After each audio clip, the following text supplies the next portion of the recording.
How's it going? This is part two, I guess, because my phone ran out of memory before. So I was showing you guys the head on this Thunder Tiger 27. I think it's a Thunder Tiger motor or something like that.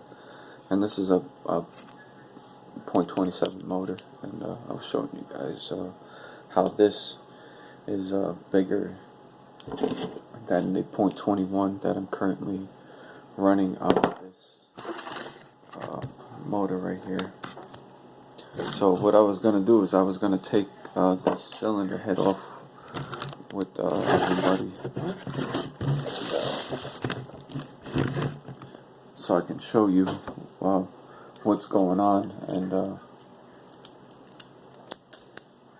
it's pretty neat that this motor actually works like this, because it was either fix this motor or spend a lot of money and buy another motor, which I didn't really feel like doing for a buggy that I didn't know if the drivetrain was good. Like, I didn't know if like the diffs were good or anything, so it was kind of already like a sort of like a gamble that I already bought the thing, and I was gonna just try to make it work to the best of my ability, because I already spent money on it, and I already had this motor laying around, because like I said, the earthquake was a lot of problems constantly. Like I even upgraded the pull start to that roto start that they sell for the earthquake, and that was horrible. As soon as the engine had any kind of fuel in it, that thing had a hard time spinning anything. So that's kind of like another waste of money on it that I spent. I bought a battery for the wand to try to crank it over, and yeah, that was pretty freaking stupid of me to keep spending money on that thing. Trying to get you guys in the picture of what I'm doing here at the same time that I'm talking. It's kind of difficult here. So you guys can see what I'm doing. I can talk at the same time. So we're gonna get the head off of this and see what it looks like inside there. Because I actually haven't had the head off of this since I put it together and it was running good, so pretty much like it's good enough. So I'm not gonna mess with something that's working good. But since we're starting YouTube, I want to show you guys what we got going on.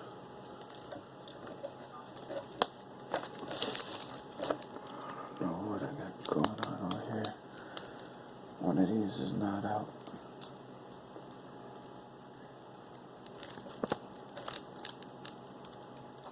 Tell you what, this head is on there pretty good,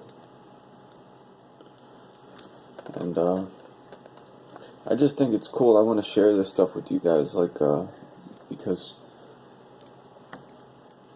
it's just info that I think somebody else might be able to use one day if they encounter a similar situation where they buy an older RC with maybe it has a good block and the glow plug part is stripped out, and maybe you have some spare parts laying around or something, and you might be able to make something work. So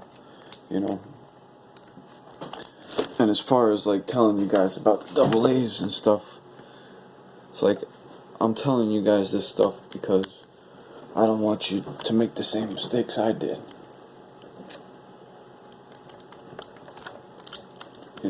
I started off just like everybody else. I didn't know anything. Not until my stuff was crashed and broke. And then I felt stupid.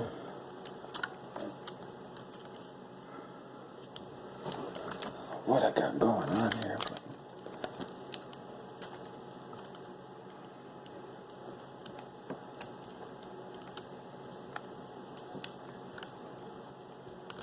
I don't know if this one's a different size or something. It's gotta be this one. Trying to talk to you guys and take this apart at the same time. It's kind of a challenge. This is actually my first time like taking anything apart and working on it on camera, so first time for everything. Now this is what I want to show you guys. Okay, get these screws out of the way. Hold on. One more screw over there. Okay. Now you see this cylinder head? I'll show you the other cylinder head without the button. These are both of them. So you can see they have different kind of inserts. So like, if you look at this head now, if you look at the motor now, you can see how this sits in there. And this kind of actually, you can kind of move this around a little. But when it has, gotta make sure not to lose that. That is the head shims, which actually I thought was very interesting. Was I thought because this was like this had space around the outside edges of it, that it would be like lower compression or something. So I actually tried to take the head shims out once and tried to make it run like that, and it wouldn't run because the compression was just too much. So even though this is smaller around than the other, let me put them side by side. These look totally different, right? Completely different. And this is the back sides of both of them. Just this doesn't have a glow plug in it because it's stripped out, so it doesn't even hold one in there. So that's pretty cool, you know. I'll put them like this so you can see how they're different. Like just like that. Okay. So one is like, they're totally different designs, but like I said, because the 4 holes on this are the same diameter part as the 4 holes on that either one of these cooling heads could bolt onto this .27 motor. Now these are the shims right here for that little, I'm going to call it the head button, whatever, the glow plug section of the cylinder head. These are the shims for that, so it actually needs both of these shims to actually lower the compression of this vintage motor right here. And check this out, this is the original motor to this buggy. I've never taken this motor off of this chassis, actually.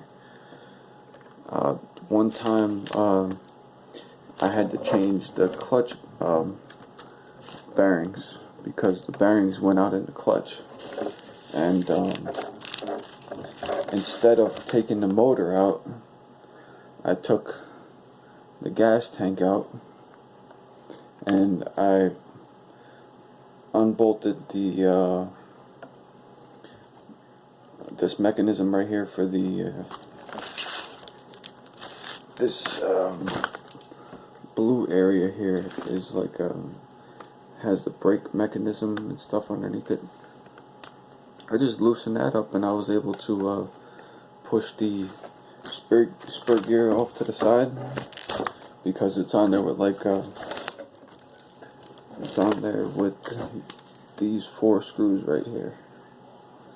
Hold that that center spur gear up to the clutch bell, so I didn't have to mess with the gear mesh because it seemed like it was fine when I got it. So I didn't want to mess with something that was good, you know. So this is what I wanted to show you guys is how much different these are, and this is why I think that like it's pretty neat that you can take like completely different stuff. This is this. There we go. Okay. This is this cylinder head with the glow plug thing in it. This is this one.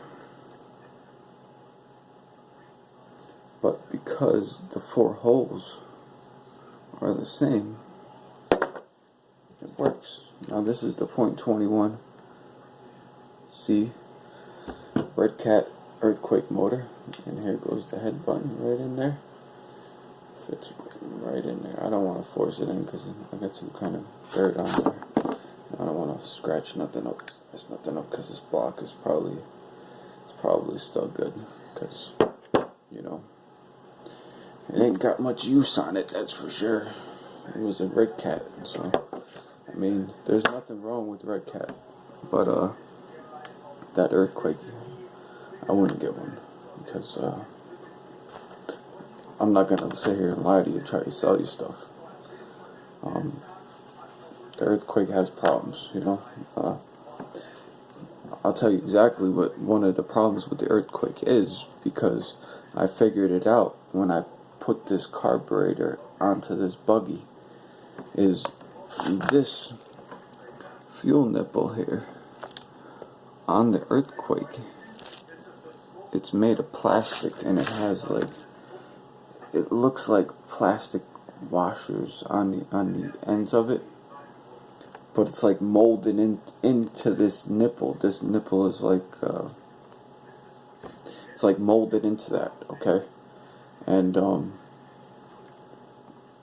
that's where it leaks air. That's why the earthquakes constantly have air bubbles in their fuel lines, is because of this piece that this fuel line hooks onto right here, okay? And there's actually a hole in you see this piece right here, this piece that the high-speed needle, the outer case of the high-speed needle, you see how this is lined up exactly straight with this fuel line?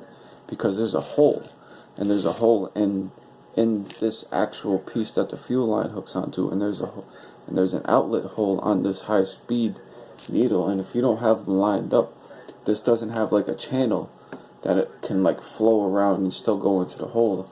It just, like, you won't be able to tune your stuff right. It won't never take a tune, like, because you'll be having air bubbles in your stuff if you have the plastic. So this brass thing right here, the nipple that hooks onto the fuel line, is from the Duratrax carb, and it has the washers from the Duratrax carb, and it does not leak air. And that's pretty much the most important thing when you're trying to tune something, is to make sure your fuel tank's not leaking, which this fuel tank is bodged, but look at that seal. Like, it holds freaking pressure, okay? And I bodged it with masking tape. Okay, so as long as you don't have a fuel tank leaking your exhaust pressure out, and you don't have your earthquake nipple on here, it'll work fine. Now, I wanted to show you this also, is since we have this vintage motor apart, and let me show you this sickening pinch on this still.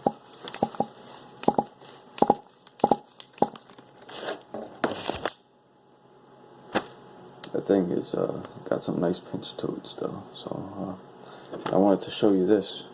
This is the 21C from the earthquake. This is the carburetor from the Duratrax .27. Let me show you this. like there is no looseness to it. It's an exact, like, perfect fit.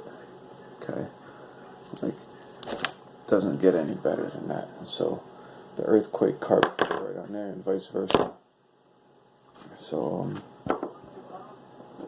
yeah, that's pretty much the story on this engine, and I wanted to show you guys because, you know, I told you I'm like the master of bodging. I just wanted to show you like how far I can go to make something work, you know. So if I tell you like something is not worth, like I'm buying like a Kyosho Nitro tracker, don't buy one, because the transmission is going to blow up in 2 days, because the spur gears are made of plastic, and they made it so that you can't adjust the gear mesh, you can't push it tighter.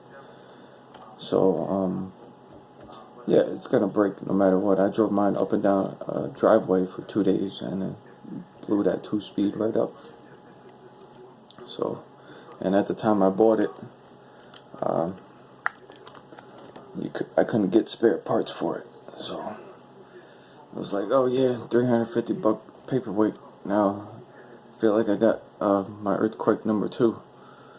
So yeah, I'm just gonna tell you what stuff doesn't work and what does work, and we'll take stuff apart and put it back together. Like, I'm gonna have to clean this up before I put it back together, because I don't want to put any grit or anything back in this engine over here. So yeah, in the last video, my phone ran out of memory when I was gonna take this head off. So it was Thursday when I made the last video, and now I had to wait until that video uploaded to YouTube so that I could delete it off my phone, so that I could make this video to finish the video. So I'm kind of limited on storage space for making videos right now. I'm gonna get like a memory card for the phone, and probably a better phone, because I have an iPhone also, and this is an Android, and like this doesn't have enough memory, and the iPhone seems to be cutting up my audio when I'm recording, so that's useless also. So I gotta figure out how to get some good videos going for you guys. I'm gonna make some videos very soon. The weekend's coming. I'm gonna be off, hopefully, so we'll make some videos. So I appreciate you guys watching. If you watched this far, thank you so much for coming to the channel and watching all my stuff. And if you can get some more people to subscribe so we can do some live videos, I can answer you guys' questions. We can look at whatever you want to look at, and, you know, talk and figure out stuff. So thank you for watching. If you're watching this far, please hit the subscribe button if you didn't already, and I'm gonna make some more videos for you. Now it's Friday, so I'll see you guys on the next video.